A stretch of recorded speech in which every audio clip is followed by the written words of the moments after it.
সেগুলো অন্য কোনো ইন্টারভিউতে বলবো। আমি আসলে প্রতি বছরেই মানে আমাদের অ্যাওয়ার্ড ফাংশনগুলো যতগুলো হয় আমরা তো আসলে চেষ্টা করি একটা সুন্দর লুক নিয়ে যাব, ভালো পারফরমেন্স হবে, যারা অ্যাওয়ার্ড ডিজার্ভ করে তাদেরকে অ্যাওয়ার্ড দেওয়া হবে সেটা দেখবো। সো ওই জায়গা থেকে আমার মনে হয় বাইফা অনেকটা এগিয়ে, অ্যান্ড ভালো লাগছে এসে বাইফাতে। আরও তো অনেক কিছু বাকি, স্টেজ পারফরমেন্স থাকছে। বাইফাতে লাস্টবারও ছিল, এবারও আছে।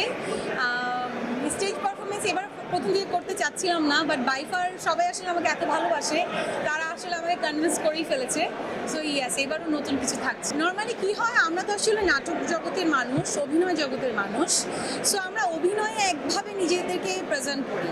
সো ডিফারেন্টভাবে প্রেজেন্ট করার জায়গা আসলে আমাদের কিছু কিছু সেক্টরে হয়। এর মধ্যে একটা হচ্ছে নাচের। অ্যান্ড আমি যেহেতু নাচের নিয়ে আমি চেষ্টা করি প্রতিবারই একটু ডিফারেন্ট কিছু করার।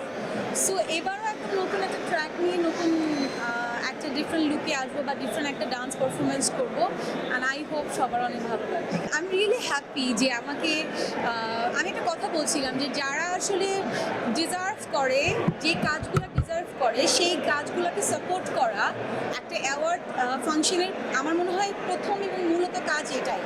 সো যারা আসলে এটা করে আমি তাদেরকে অনেক অ্যাপ্রিসিয়েট করি।